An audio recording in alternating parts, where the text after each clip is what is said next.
Hey there, comic book fans. I am here again to do another contest. And this time I'm going to do Rob Wiseguy82's 100 plus subscribers contest. He has 3 questions for us. The first one is easy enough. What's your favorite beer? I don't have one. I'm not a beer drinker. I pretty much only drink water. All beer tastes like dirt to me. So I have no favorite beer. So my favorite beer is none of the above. Is there an E there for none of the above? Anyway, the second question is, what's the comic book that started it all? And I think I did a video on a couple of years ago, but I'll show it again. It's Hulk number 200, and I still have my original Hulk number 200 here. Isn't that a beautiful copy? Nice chunks missing from. Look at how is that for a misfit cover? But I got this. Let's see. It came out in June of 1976, which means it came out 4 months earlier. So March, April, May, June. So it came out in March of 1976, and this wasn't the first comic I bought, I don't think, but it's where my collection started, because I don't remember any comics before this. The only thing I remember about comics before this was I liked Hot Stuff, the Little Devil. But I had Hulk issue 200, and my neighbor at the time had Hulk issue 201, 202, and 203. And that's when I discovered they all went in a row and made a big story. So I traded him just about every comic I had for Hulk 201, 202, and 203, and that started my collection. From there on out, I have been collecting comics. In the last few months that I was 9, I think I got this one. But I also have, besides this was my original completely battered copy that I read over and over. I got this copy along the way too, which is in slightly better shape. I'm not sure when I got this one. I probably got it in the early 80s or something, because I wanted a nicer copy than my beaten on kid one. This is the Sal Buscema Hulk, so that's right. I came in just after the Herb Trimpe Hulk, so the Herb Trimpe Hulk was the old-fashioned Hulk to me. And then I actually, it's 10 years ago now, I got a mint condition copy, which is not looking as mint condition as it once was. It's getting a little dingy, and it looks like there was a fold there to begin with, so I don't know. I got this off of Mile High Comics in like 2005. I don't even know. Wasn't that expensive back then. Comics were really cheap about in the early 2000s, and so I picked up this just because this is actually how I remember when I think of Hulk 200. I think of a brand new sharp copy. I don't think of this. This is how it may have ended up. Well, this isn't how I first saw it.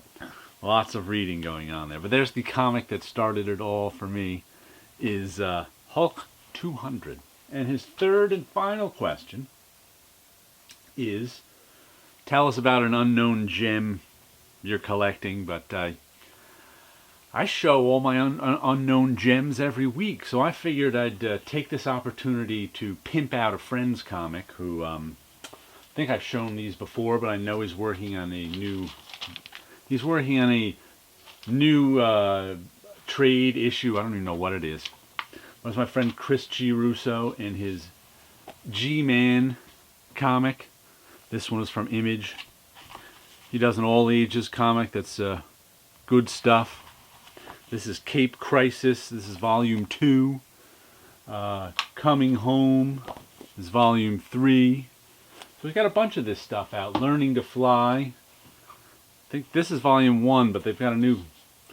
This was the original size it was out. They originally came out in this digest size. I don't know what year this was. Early 2000s. But somewhere along the way, 2009. I thought it was earlier than that. Somewhere along the way, all of the digest size stuff switched to manga size stuff. So the new printings of it are bigger. I'll have to get a new printing of it someday to go with these. And the last thing he came out with was the G-Man Super Journal, which is one of these style books with cartoons, and that's popular in children's literature today.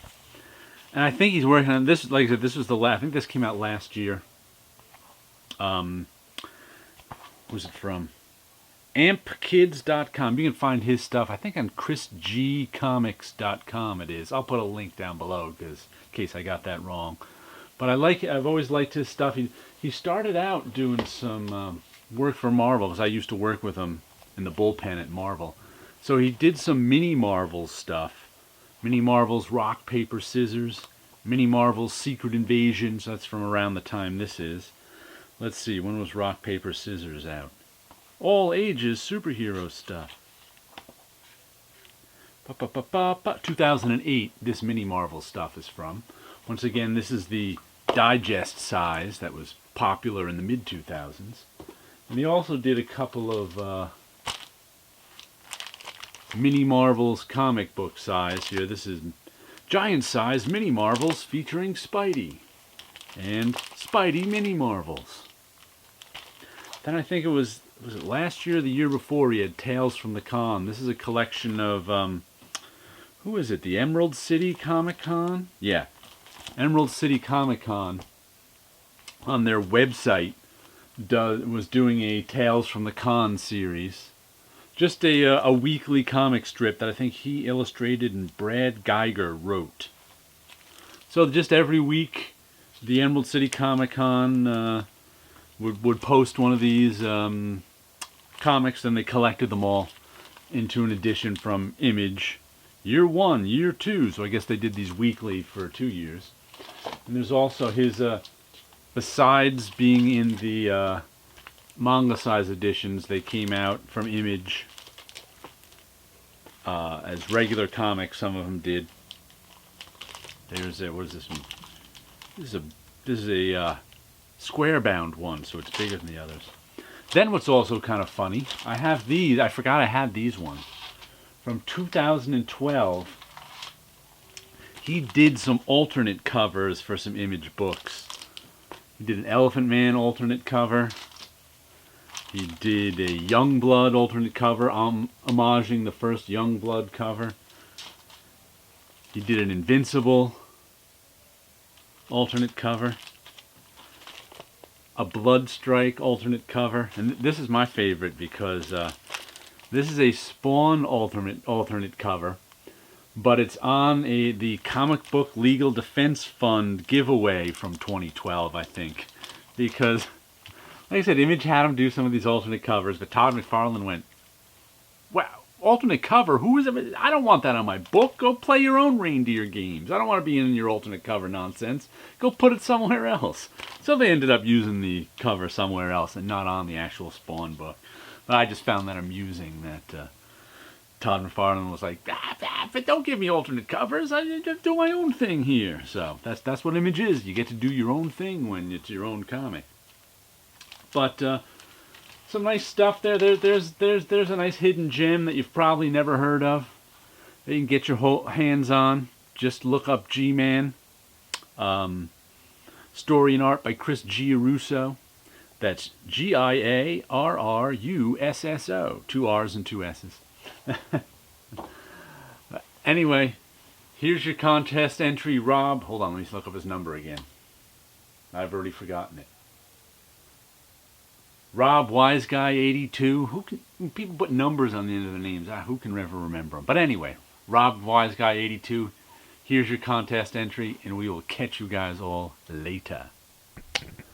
Oh wait, I forgot the part of the contest video where we shout out some YouTubers whose videos we look forward to. Now I got to think of that off the top of my head as I rock. You're rocking with me. Look at that. Let's see. I like Wonky Ninja's videos. Those are always good. Sleepy Reader 666. I like his videos. I watch a lot of videos, so let's see, who else is there besides them? There's, man, I should really look on Adam Day. I like his videos. Howler Mouse. I always look forward to his. Reader1717. Mercy and her little show. Who else is there? Geez, Oddfellows Thoughts, right? He's videos. I like lots of videos. Know who deserves a shout out? What's her name? I haven't seen. She's only has a few viewers. Tom Ray Wonky Ninja led me to her. Holly Telling Stories. That's her name. She does some interesting little. She does comic videos and she tells stories too. Let's see. That's all I can think of off the top of my head right now. So, but yeah, like I said, I watch a lot of videos. I like a lot of videos. Maybe I should. He said 2 or 3. And what I give you, 6, 7, 8? That should be good enough for you. Catch y'all later.